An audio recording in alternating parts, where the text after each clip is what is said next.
Swayam Prabha. Digital India. Educated India.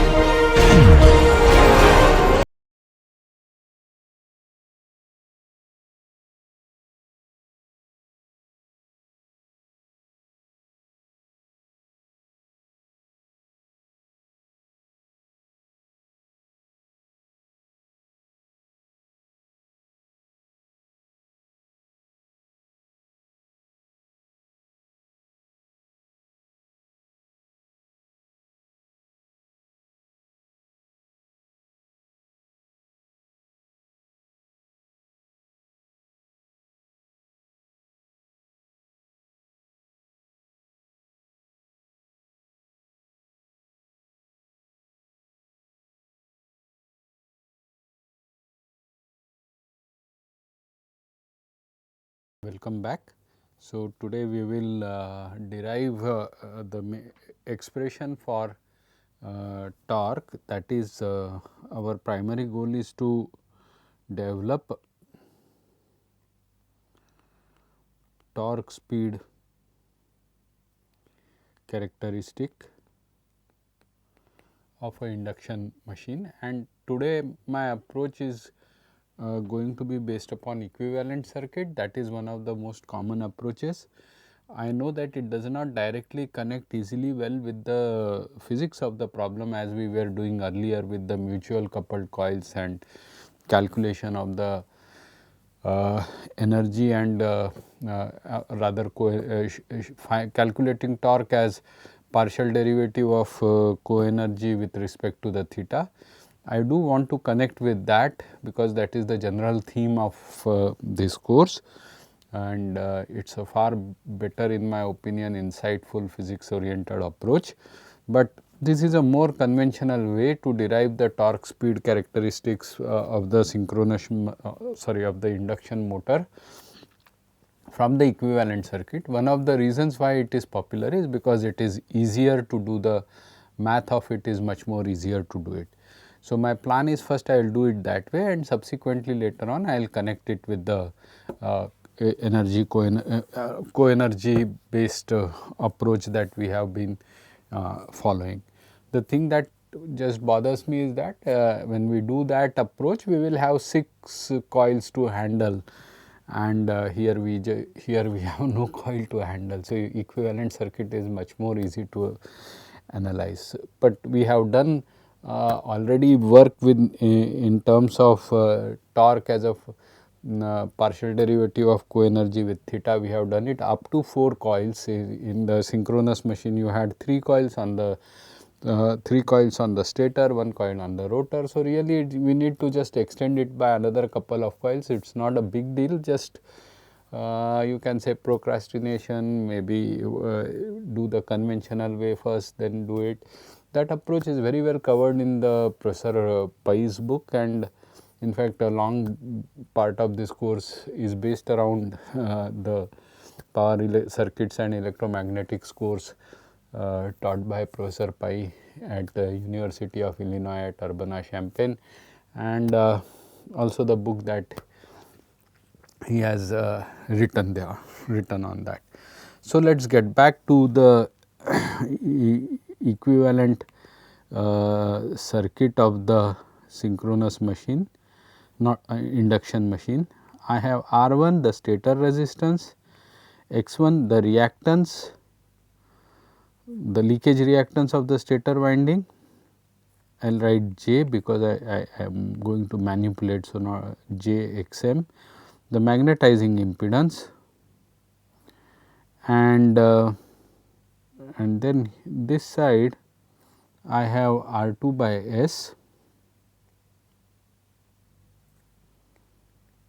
R2 dash by S, and JX2 dash.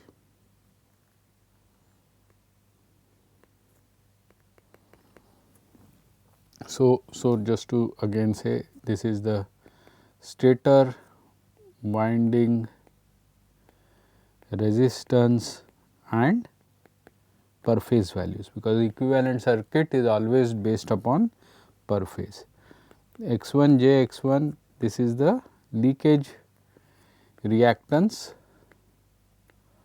of stator winding. What is R2 dash? Resistance of the rotor, resistance of rotor winding, again per phase,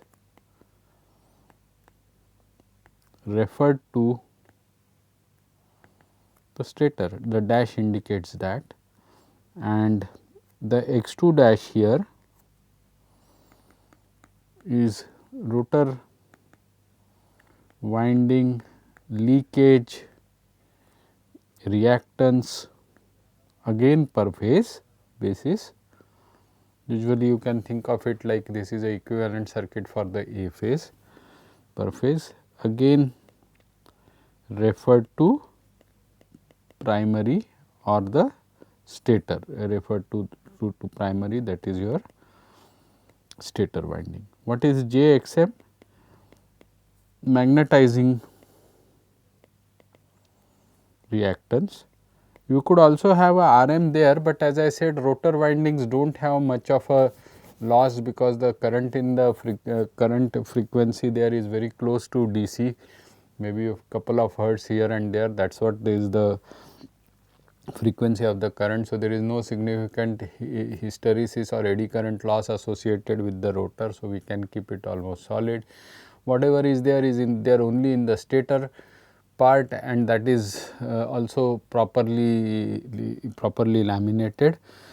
So, and in a mechanical motor, you know, you will have friction and windage losses also. So, the idea is usually instead of complicating, we could always put it here. It is not like we cannot put a RM here, but instead of complicating this circuit here, whatever is the core loss associated with the core loss that is there, why not just club it with that is typically used in the efficiency calculation, why not just club it with the friction and windage losses and keep this equivalent circuit a bit more simpler as it is shown here. So, that is why it is not RM is not shown here like what we used to do in the. Now, this is my A phase voltage which I have applied, and this is the I2 dash, this would be the magnetizing current, this will be I1. Now, we are going to use Thevenin's equivalent circuit.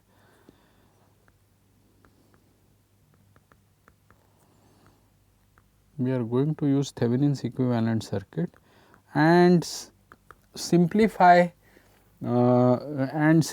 this expression a bit. So, the idea here is that this in this equivalent circuit, S is the slip of the rotor, which is synchronous speed minus the mechanical speed divided by this, and everything here is in mechanical radians per second. So, that means for a 2-pole machine, you know, there is no difference between mechanical radians per second and electrical radian per second, but for a 4-pole, 6-pole, 8-pole, those kind of machines, their synchronous speed, actually they need to rotate a 4-pole machine. So, if a 2-pole 50 hertz induction motor will have to rotate at 3000 rpm, which is the synchronous speed, mechanical radians or electrical radians per second.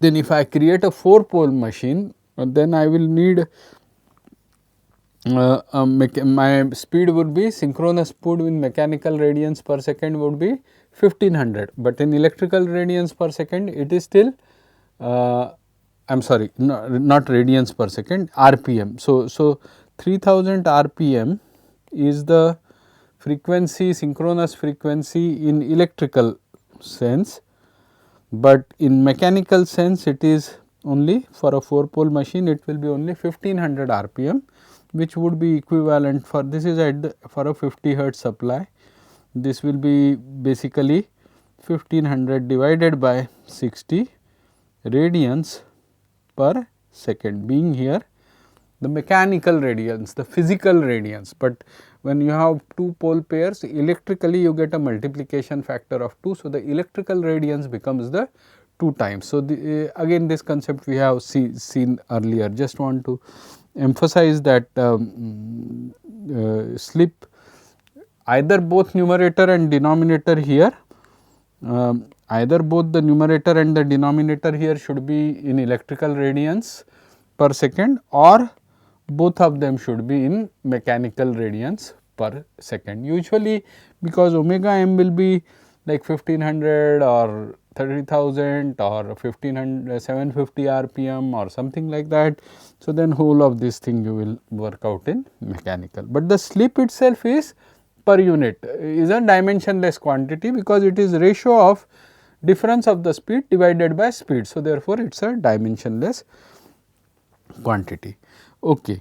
Now, why do we need to analyze this circuit using Thevenin's this thing? Suppose I want to calculate, let us say I1 or I2 dash, something I want to calculate.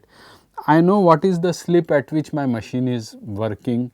Then what I can do is I can take a series combination of R2 dash plus Jx2, put it in parallel with Jxm, then I will get one equivalent value here, and that equivalent value I can connect in series with R1 J this thing, and then whatever is that Z equivalent I can connect it here. I can connect the VA supply and then calculate I1. Once I1 will be VA, which usually you will take as a reference value, plus Jx1 plus Z equivalent. Once I know this current and I know this Z equivalent, then I know this voltage drop, which is the same as the drop here. So, then voltage, then I know this voltage divided by Jxm. So, that means I know this current. So, I know this current, I know this current, then I can subtract and calculate I2 dash, and that way I have my full circuit known. So, there is no need to do, if for any given S, there is no need to, really speaking, to develop a Thevenin's equivalent circuit, take a Thevenin's equivalent circuit approach. But when we say torque speed characteristic of a machine, we are as good as saying that we are looking at the torque slip characteristic of the machine, because once the omega m is given, the slip is given. So, the speed can be equivalenced with slip. Of course, as omega m increases, the slip decreases and vice versa, but otherwise torque speed characteristic is equivalently also called as, can be looked as torque slip characteristic. Now, when you say a characteristic, that means your slip is varying, you want to know the behavior, torque you want to know as a function of slip. Slip at synchronous speed is 0, slip at stationary condition is 1, and so in general slip at synchronous speed is 0, slip when omega m is 0, standstill it is 1. So, in general the machine will start from standstill and reach up to start from standstill and reach close to synchronous speed, the synchronous speed of the machine. So, therefore, the slip will usually for an induction motor would vary between 0 and 1. So, for an induction motor the slip will be between 0 at 1, standstill it will be 1. If there is no load, ideal machine, then it will latch on to the synchronous speed. So, it will go to 0, but actually a no load machine, because it has to have that friction and windage losses. So, it will run very close to the synchronous speed, a bit, just a bit below the 0, just bit above the 0, I am sorry, not bit below the 0, just it will run at a slip just bit above the 0, like 0.01 or 0.02, something like that. It will run with a 1% slip or something like that. Now, because the slip is varying, if I follow the approach for analysis that I just told you with this equivalent circuit, and as the slip is going between 0 and 1.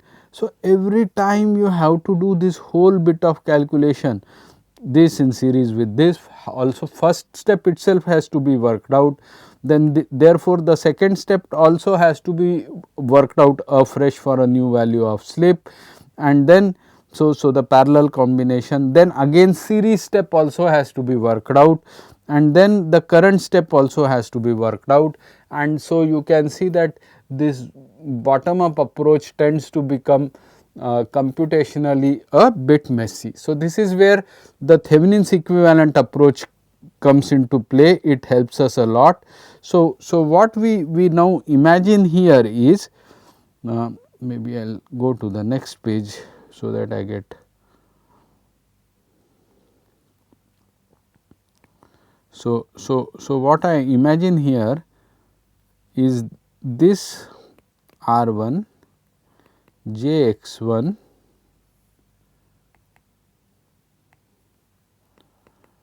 and J x m as one part of the circuit, and imagine that here I have pulled out two outer connections sort of, and this R 2 by S and J x 2 dash, the equivalent circuit that we had developed in the last class. This is my kind of load, this is kind of load which is connected to a supply which is given like this. So, then what happens, this part of the supply, my supply part is more or less static, but as the slip is varying, only the load part is changing. So, then to analyze this circuit using Thevenin's approach, what will we do? We will first disconnect it here, we will disconnect this here, then we will measure the open circuit voltage here, and this open circuit voltage is nothing but the Thevenin's voltage, which is going to be applied across this particular load, and this circuit here we want to also put a equivalent impedance for it. So, what we will do, we will short circuit the, we will short circuit. So, assume that we will short circuit this source here, and then looking from this side,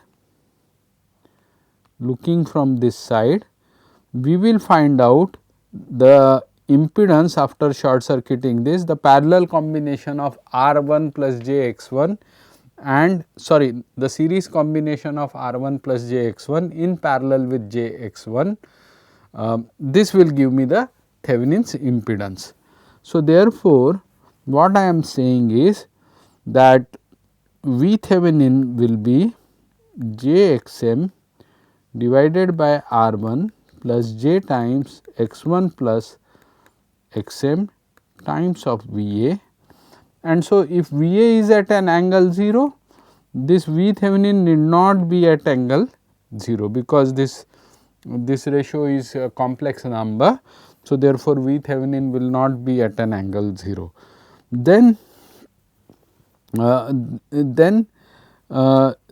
Thevenin, which is R Thevenin plus J Thevenin, is the impedance which is R 1 plus J x 1 in parallel with J x m, which is R 1 plus J x 1 into J x m divided by R 1 plus J x 1 and then plus J x m. So, therefore, this will become my this will become my R Thevenin plus J x Thevenin.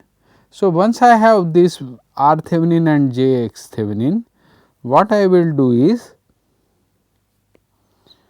this is my V Thevenin, this is the R Thevenin. The supply will be replaced by this, and to this I am connecting the load which is R 2 dash by S divided by J x 2 dash, the leakage reactance of the rotor winding per phase referred to the stator, and this is going to be, because it is a parallel combination of two inductive circuits, the Thevenin's impedance will be inductive because one branch had a resistance. So, there would also be a R Thevenin associated with it. Now, this circuit is useful for what? For understanding what is happening to this load side, right. So, that means it will help me to tell what is the load current I 2 dash, which is this value. So, it will take, if I solve this circuit, I can immediately write that R 2 dash is V Thevenin, which is of course a complex number, divided by the complete impedance of this series circuit. So, therefore, add the two resistances in series. So, R Thevenin plus R 2 dash by S, and add the two reactances in series plus J x 2 dash. And just to sort of recap once again, in induction machine we are not able to move this on this side or ignore it, because when the machine is at standstill, static machine, or even otherwise freely rotate, not just static, I am sorry, even when it is running close to the synchronous speed, the amount of MMF which is required to set up the flux across the air cap is quite higher, which translates to saying that there is a significant amount of current, unlike a normal static transformer, no load current, which is required to set up the flux rotating MMF or the rotating flux wave in the air gap, which basically means that this overall this sum of this is going to be smaller, and since these numbers are anyway small, it means that unlike a static transformer, the reactance, the magnetizing reactance of the of a induction machine will be lower. So, because it is lower and it is drawing significant current even under no load condition, I cannot just pick it up and approximate it by here, or even more simpler circuit, ignore it altogether. So, that is why we take this Thevenin's approach. Now, the advantage, look, you can see that if I want to find out what is the rotor current, just as per the slip is varying, V Thevenin is fixed, everything here is fixed except S. So, just one calculation, calculate this and then take a division.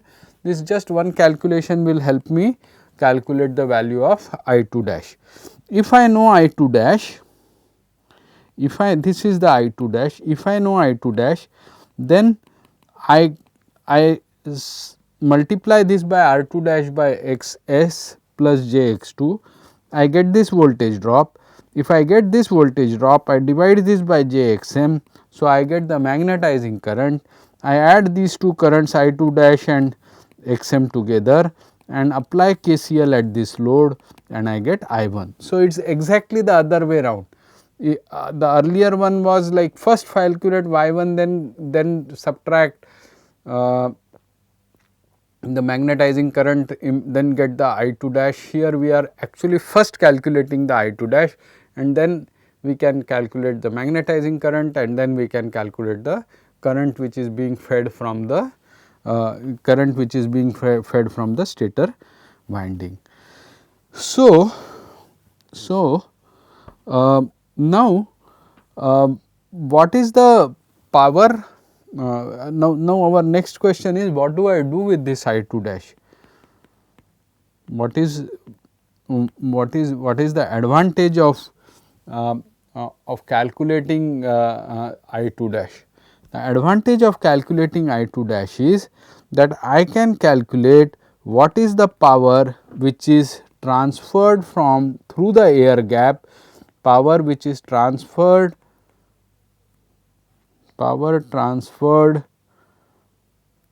through the air gap, and where does that power go to? It goes to rotor. So, I can actually calculate the power which is transferred from the air gap to the rotor, and that power is what actually, if you carefully think of it, it is the power which is injected for the time being. Ignore friction and windage losses, then you should windage and also hysteresis losses, then you just in whatever is the input power you have push in, subtract from that the I square R loss which is happening in the stator winding, and then that is what is coming to the air gap, and through the air gap it is going to the rotor. So, that is the power which is being received by this, and what is the power which is received by this? This is going to be I 2 dash square, magnitude of the current I 2 dash square divided by R 2 dash, because the power consuming element is only the resistance, power consuming element is not the reactance. So, therefore, and I square R which is associated with this equivalent, this is equivalent, not just referring to stator, but also accounting for slip. So, all that equivalencing being done, this is the power, but this power is what? Per phase, but power which is transferred through the gap is what? 3 phase. So, then can I just equate these through these two? No. So, I should also add a factor of 3, because whatever power in a balanced circuit, whatever power is being transferred through the A phase, the same amount of power will be transferred through the B phase, and then the same amount of power will also be transferred to the 3 phase. So, the power which is transferred in watts through the air gap to the rotor side is going to be 3 magnitude of I 2 dash square into R 2 dash by S. So, this is the power which is going to be transferred. Now, is this all this power? You can say, okay, I know the power which is transferred through the air gap, let me divide it by the speed of the rotation and I will get the torque, and so I have got the torque speed characteristic. Is this correct? Is this statement correct? Philosophically correct, but concept wise it is correct, but it is missing necessary details. The it is like saying that I know how to do accounting, but I am doing wrong accounting. See, when the power which is transferred from the stator side through the air gap to the rotor, then this power is spent in two things. One thing which it does it causes, which is same as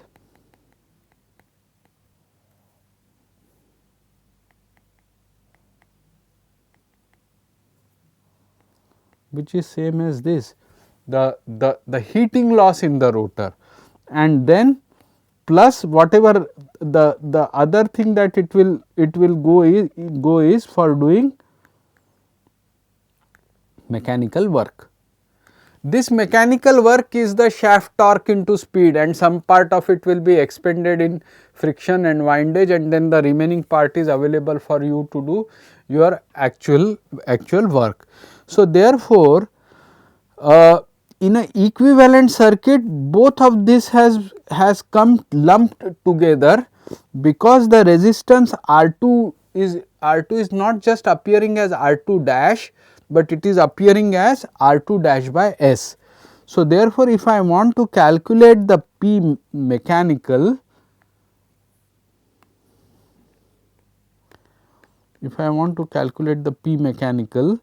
then 3 times is that factor which I have to use anyway, R 2 dash by S. From this I should subtract the heating loss associated with the winding. So, this is the power transferred through the air gap per phase. which is available for doing mechanical work and also covers the heating loss in the rotor winding. Subtract from it the heating loss in the rotor winding. In equivalencing, the way we do with transformers, I2 dash square R2 dash will be same as I2 square R2. So, therefore, listen, let me write it very clearly. Or this is going to be the same value, and so subtract that, and then you will get 3 times of that, you will get I2 dash square R2 by R2 dash 1 minus S by 1. This is going to be my mechanical power in watts, which is 3 I2 dash square R2 dash by S into 1 minus S, and slip is usually, as I said, between 0 and 1. So, 1 minus 1 S for a motor will be positive, S will be also positive.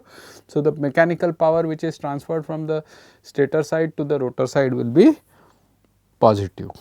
Now, remember we just at the beginning of the class talked of this as the slip, which means that the omega m can be written as 1 minus S omega S, and I am again emphasizing this is mechanical radians per second.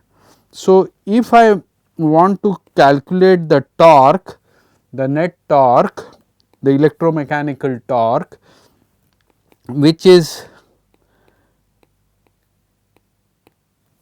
results at the speed omega m, then it is this P mechanical, which is a 3 phase value, which is the net value over the 3 phases, divided by the actual speed of the machine, which is omega m, which is this. So, when I divide this whole thing by omega m, which is this, you can see that this 1 minus S and this 1 minus S factor will cancel out, leaving only omega S in the denominator, and so you will get this as 3 I2 dash square R2 dash by S divided by just omega S, because 1 minus S into omega S is there in the denominator. 1 minus S is a factor which is also sitting in the numerator. So, the 1 minus S factor has cancelled out, leaving only the omega S, which is in mechanical radians per second, which has what has come out here. Now, what is the unit of torque? Newton meter. Okay. Now, what is left? Simplify the expression for I2 dash square.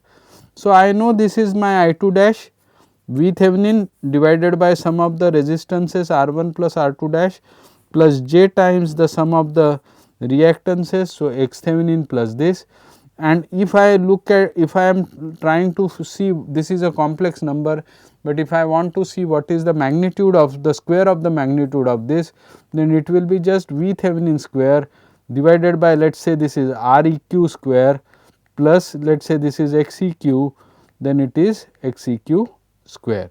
So, therefore, and I only need square right here. So, square of the magnitude. So, I will write this as magnitude of V Thevenin square divided by R1 plus R Thevenin plus R2 dash by S whole square plus X Thevenin plus X2 dash whole square into R2 dash by S Newton meter.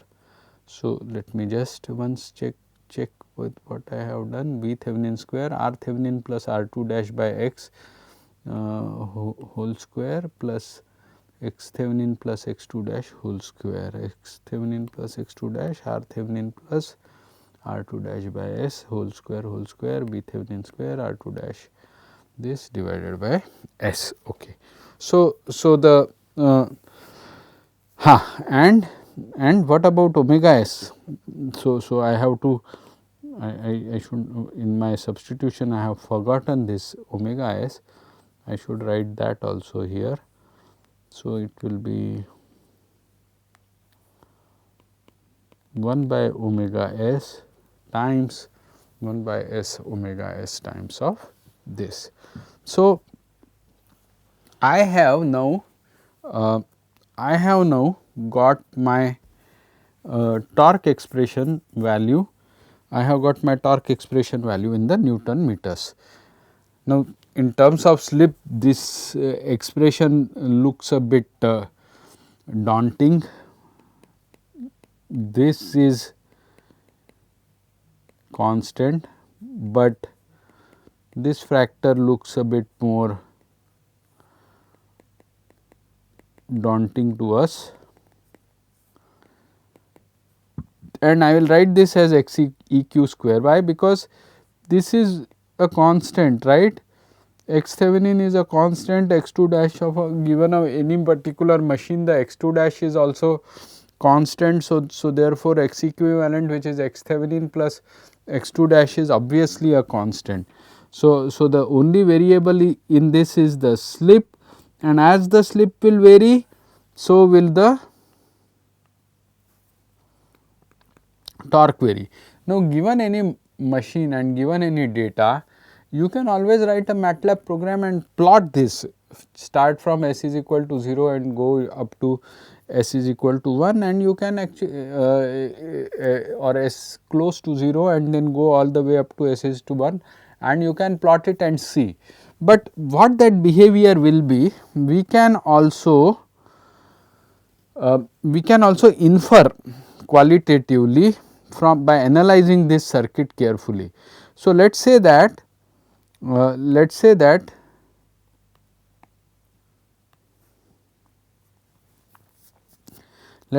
slip is close to 0, let us say that slip is approaching 0, slip is close to 0. Then what will happen to R 2 dash by s? This number is going to blow towards infinity, it is going to become very huge. So, if you add something like say 0.3 to infinity, as good as saying, of course, this is just a notational thing, it is as good as saying that whatever, suppose 10 to the power 6, this is 10 to the, as good as saying the approximation of this is only 10 to the power 6, 10, put 6 zeros ahead of 10 and then put 0.3 and put just 10 6 zeros ahead of 1, 6 zeros not ahead of 10, 6 zeros ahead of 1, 1 million and 1 million 0.3. 1 million rupees plus 3 paisa, how does that sound to you? That 3 paisa does not really matter, right? So, this in that case, this can be simply be replaced by R 2 dash approximated by R 2 dash square, but this is some 1 million square. So, 10 to the power 12, and x reactance, even if you say 1 ohm, then 10 to the power whole square plus 1 square. So, that is also as good as, approximation wise, it is also as good as 10 to the power 12. So, the point what I am trying to say is, this then can be approximated by 3 by omega s, magnitude of the V Thevenin square, numerator of course R 2 by s, I am not playing, I am only looking at the approximation at the denominator, and that is denominator can be approximated by R 2 dash by s whole square. So, approximate only minimum as much as is required, do not over approximate it. So, this term dominates this as well as this, and so we can approximate like this, which basically means that this equation will simplify to V Thevenin square, 1 R 2 dash by s and R 2 dash by s will cancel. So, this will become 1 by R 2 dash by s, which is 3 by omega s V Thevenin square by R 2 dash into s. So, that means in the slip is close to 0, torque which is a function of slip is just some constant k, is just some constant k times of s, is it not? So, if I want to plot the torque speed characteristic,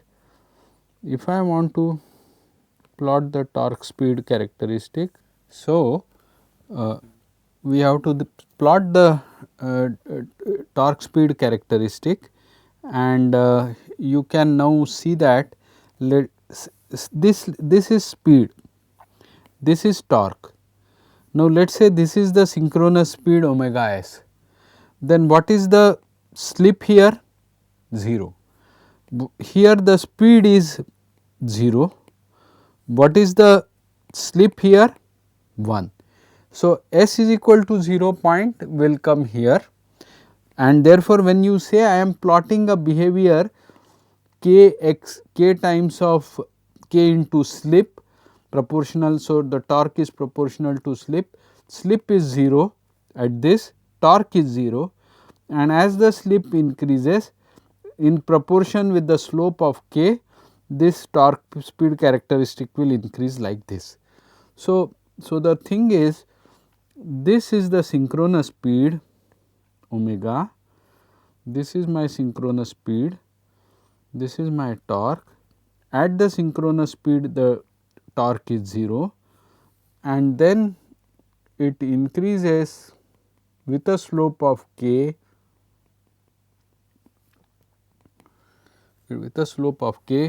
it increases in proportion to slip. I will just write this k times s, the slip is different. So, you should not confuse. Now, if I ask you what is the torque at the standstill, what is the torque produced at the standstill? So, at standstill slip is 1, at standstill the slip is 1. So, just put s is equal to 1, here also put s is equal to 1, and simplify whatever this expression with s is equal to 1 comes out, that is a positive number, and that is the torque which is produced in standstill. So, this is the when the machine is if it is unloaded, you can very so torque which is created at the standstill will be some positive value like this. Because of this the machine will rotate, right, and come back, torque is there, no load is there. So, d omega by dt is positive. So, it will start accelerating, and finally, it will come very close to the synchronous speed, or ideally it will come to the synchronous speed, and that is where the steady state operation will be there. And as I said earlier, dynamics we are not going to track. So, the thing is, the torque will increase from here, it will reach some kind of a maximum, and then as the slip keeps on reducing. So, this is slip is reducing in this direction, and omega is increasing in this direction. So, as the slip keeps on reducing, you will approach this curve and you will get something like this. So, the torque speed characteristic of an induction motor is going to look like this, and if you take this point, this is called as the maximum torque which the machine is able to generate, and this is called as the slip at S max is called the slip at maximum torque. Slip at T max is called S max. It is not the maximum slip. Maximum slip I can make anything 2, 3, 4, 5. I will tell you how I can do it. That way I can make it even whatever, but that is not the point. S max actually means though looks like maximum slip, but it is not maximum slip. It is actually means the slip of the machine at the maximum torque, and any physical device it cannot generate a torque beyond a certain point, right. It will have some maximum power, some maximum torque. There will be a finite maximum to that, right. Like you cannot just take a machine and say chalo ispe 100 megawatt laga dete hain, chalo ispe 200 megawatt laga dete hain. I am sorry about using a Hindi phrase here, but what I am trying to say, you cannot be casual. I mean, I used a colloquial language just to say that you cannot be casual and can you take a bicycle and say, let's put a load equivalent of what a truck carries and the bicycler will drive it.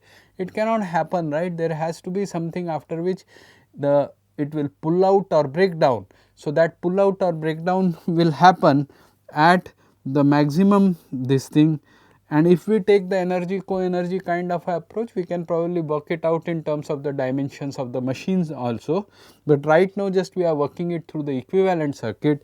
So, we will just work this T max through the equivalent circuits, but remember the values of xm, the values of x1, the x2 and the dashes, the turns ratio, everything will finally come out from the dimension of the machine. So, therefore, whatever we work out for T max will actually be in terms of the dimension of the machine. So, the torque will, as the speed increases, the torque will continue to increase until it reaches T max, and then it will tend to then from there sort of with a roughly approximately a linear kind of a shape, it will reduce, but it will actually be exact relationship will be exact expression, you will have to get it from this, but it will approach a straight line kind of a thing, and this will give you the rough torque speed characteristic of the induction motor. Now, this side the slope is negative. This side slope means rate of change of y axis with respect to x axis, the slope is positive. Now, this side represents the stable operating point region, stable operating region of the induction machine. Why? Because let us say I am operating somewhere here, okay. Let us say I am operating somewhere here.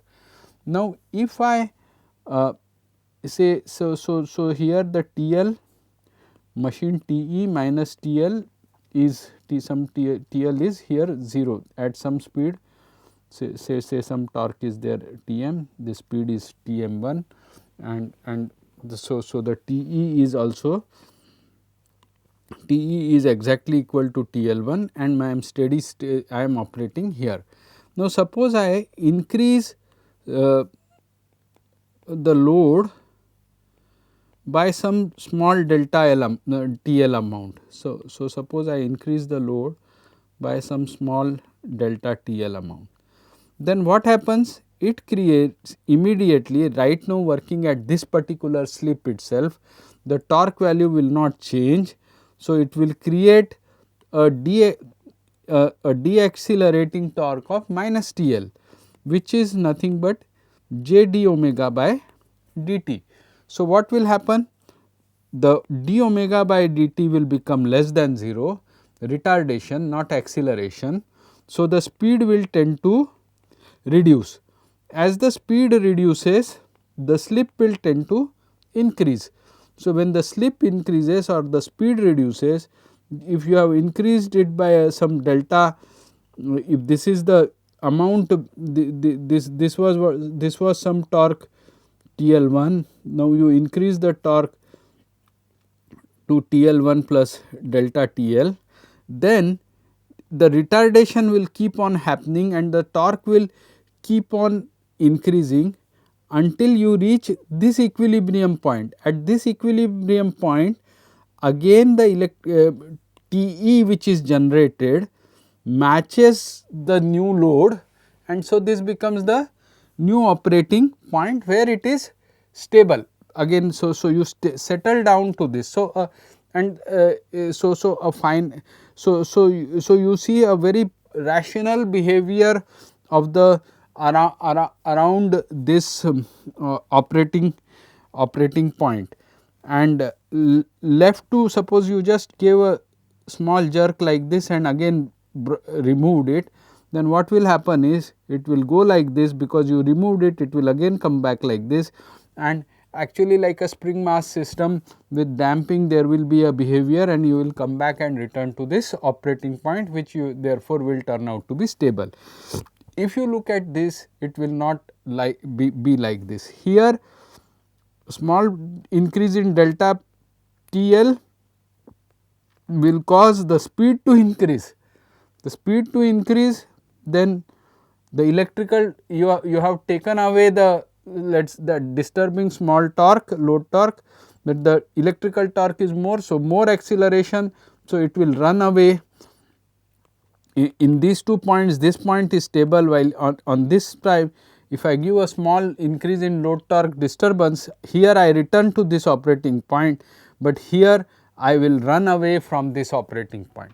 So, therefore, this part of this is the stable operating region of the is the stable operating region of the induction motor. Now, how do I work out the T max and the S max at which it happens? That turns out to be the next question. So, torque is basically a function of slip. Whatever we have got, that is basically a univariate function of slip, and it is a continuous function of the slip. So, we know that if we want to evaluate its maximum, then the derivative with respect to the calculus tells us that the derivative with respect to the slip should be 0, that is it should be a stationary point and it should have a negative curvature and it should have a negative curvature. So, that indicates the maximum happening at some place here. The curvature here is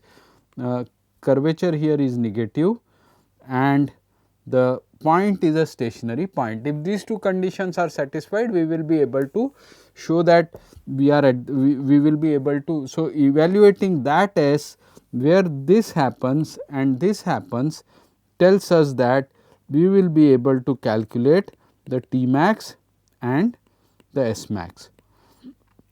So, torque was given by 3 V Thevenin square by omega S into R 2 dash by S divided by, I will write this as R equivalent of S square plus X equivalent square, where what is X equivalent? X equivalent, we have already used this term. So, this is X Thevenin plus X 2 dash, and what is R equivalent of S? It is R Thevenin plus R 2 dash by S. Here in this equation, this term I am calling as R equivalent, this term I am calling it as X equivalent, R 2 dash by S I am retaining as such, and this whole thing I am going to call it as a constant A. So, therefore, this will be written as, I am going to write the torque which is a function of slip, the torque which is the function of slip as A R 2 dash by S divided by R equivalent of S square plus X equivalent square. So, my question now is, what is the, where is the stationary point of this? Where is the stationary point of this? So, for that what I should do? I should take the derivative of this, set it to 0 and find out what is the S max. Towards that, what I will do is, I will first reorganize this equation as T E of S into R E Q of S square plus X E Q square equal to A R 2 dash by S. And now, I will take the partial derivative of this equation. So, then you know that partial derivative of the derivative of f product of two functions is f dash of g plus g dash of f. So, following that, I will get dTe by ds into R E Q, I am not writing S, okay, I will write it, plus X E Q square in plus of T E of S, and then take the partial the derivative of this with respect to S. So, nothing comes from this, only thing comes from this. So, therefore, it is 2 R E of S 2 R e of s into what is R e of s? Derivative of R e of s with respect to s. So, that will be minus of R 2 dash by s square. So, into minus of R 2 dash by s square, and now take the partial derivative of the. So, we took the not partial derivative, we took the derivative with respect to s of the left hand side, that should be equal to derivative of the right hand side with respect to s. This being a constant, derivative of 1 by s being minus 1 by s square. So, therefore, this will turn out to be a r 2 dash by s square and minus sign and minus sign. Now, at S max dt with ds is 0. So, therefore, what happens, this equation simplifies at S max as S max 2 taken outside, what is it, R equivalent of 2 R equivalent of S. So, R equivalent can be written as R Thevenin plus R 2 dash by S, but calculated now at S max into minus R 2 dash. Okay. Now, this is really not required. Why is this not required? Because this R 2 dash by x square, and see this term has become 0. So, this is now gone out of picture because this stationary point. So, this term has gone out of picture. So, you are left with only this term equal to this term. In this and this cancels out, is it not? So, therefore, I am left with 2 T e divided by R e q to be equal to a, because the minus of even this minus and this minus have cancelled out. So, therefore, T e max, I am sorry, the T e at maximum torque, I can write this as T max itself. This at S max, the torque which is obtained is T, I am just writing it as T max now. This max is nothing but equal to A divided by 2 R Thevenin plus R 2 dash by S max. Now, by itself this does not tell me what the S max is, therefore, it by itself does not tell me what the T max is, but I will substitute for T max as A, the 3 by omega s V Thevenin square, which is A, divided by R Thevenin plus R 2 dash by S max whole square plus x 2, okay, let me write it, plus x Thevenin plus x 2 dash whole square, and this is not a square, this will be this should be equal to, so 3 a is what, 3 V Thevenin square by a is 3 V Thevenin by V Thevenin square by omega s divided by this whole square into R 2 dash by S max. So, this is the value for the T max, this is the value for the T max, should be equal to minus of A, there is a minus sitting here still, no, minus has cancelled out, I am sorry. So, I am really sorry, this minus is not sitting here, this minus has cancelled with this minus. So, therefore, this simply T max is nothing but equal to A divided by 2 R Thevenin plus R 2 dash by x max. So, now what will happen? A and A will cancel out, A and A will cancel out, and I will take this term here and this term here. So, I will get 2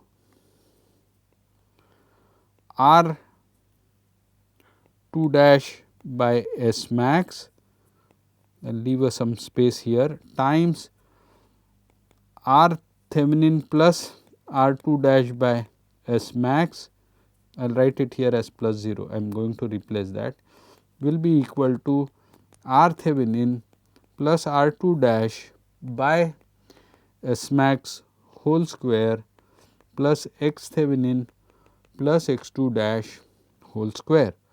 Now, what I have done? I have taken this term here and multiplied by R 2 dash by S max, but I have written this 0 deliberately here, because I want to substitute this as 0 by plus R Thevenin minus R Thevenin. The reason I want to do is so that R Thevenin plus R 2 dash by S max and R Thevenin plus R 2 dash by S max, they are similarly appearing terms here. So, like makes my life simpler to manipulate. So, now you look at this, when this multiplies with this, what does it do? It does 2 R 2 dash by S max plus R Thevenin whole square, and from this one of this is going to get subtracted when I take this to the left hand side.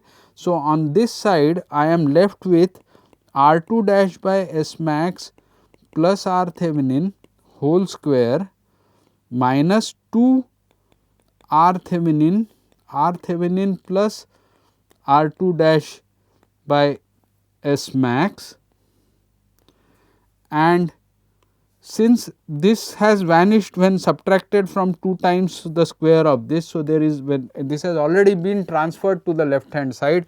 So, now only term that is left is X Thevenin plus X 2 dash whole square, which also I will transfer it to the left hand side, and when I transfer it to the left hand side, this whole thing turns out to be 0. Now, this is what if you call this as x variable R 2 dash by S max plus R Thevenin as x square, then it is actually it is of the form a x square plus b x plus c equal to 0. That means, what I am trying to say, it is a quadratic equation in this, with c being equal to this, a being equal to 1, because x is this, x square is this. So, a is 1, since this is this 2 is not there, sorry, when the 2 was coming from here, and that was multiplied by this, was clubbed with this minus R Thevenin. So, this is minus 2 R Thevenin R 2 dash by S max. You should do your calculation checking again, and I get this form. So, therefore, this quadratic equation can be solved as x equal to minus b plus minus under root of b square minus 4 ac by 2a. So, therefore, I will get x solution, which is R 2 dash by S max is equal to minus b, which is 2 R Thevenin plus minus under root of b square, which is 4 R Thevenin square, b square minus 4 ac, but the minus and minus will make it 4 plus. So, I will get plus 4, a being 1, x Thevenin plus x 2 dash square divided by 2a. So, a being 1, this is the following. So, I get R 2 dash plus x 2 dash by S max as equal to R Thevenin plus minus under root of R Thevenin square plus x Thevenin plus x 2 dash whole square. So, if I now I can cancel this out.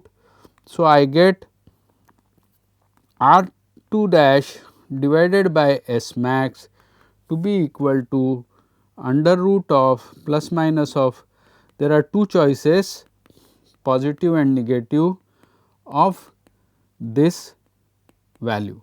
Now, because my slip is going to be between 0 and 1, so I should not be using the minus sign, I should only use the plus sign and not use the minus sign, because the slip is optimal slip is between 0 and 1. So, therefore, using only the positive sign, because S has to be between 0 and 1, I will get S max as R 2 dash divided by R Thevenin square plus x Thevenin plus x 2 dash whole square. And once I have got this, what is my T max? The T max is given by this equation. So, because the T max is given by this equation, now just substitute it and I get, substituting for A, 3 by 2 V Thevenin square for a 3 phase machine by omega s into 1 by, what is R 2 dash by S max? Just this and this needs to be flipped up. So, therefore, it becomes R Thevenin plus under root of R Thevenin square plus x Thevenin plus x 2 dash whole square, and this in Newton meters is the maximum torque at this particular slip. So, this gives you the torque speed characteristic, complete torque speed characteristic, and I will leave it to you to see, show that the second derivative is negative. It is too much of laborious work. So, I will leave it to you, and this therefore gives you the torque speed characteristic, in which this point is properly known as 0 and omega s, torque is 0. This is just in that expression sitting s, putting s is equal to 1, the starting torque is immediately known. So, this is known as the starting point. T max we have calculated, and the rest of the curve, of course, in MATLAB or any such program you will have to write and interpolate the curve. With this we will stop this class, we will continue further in the next class. Thank you.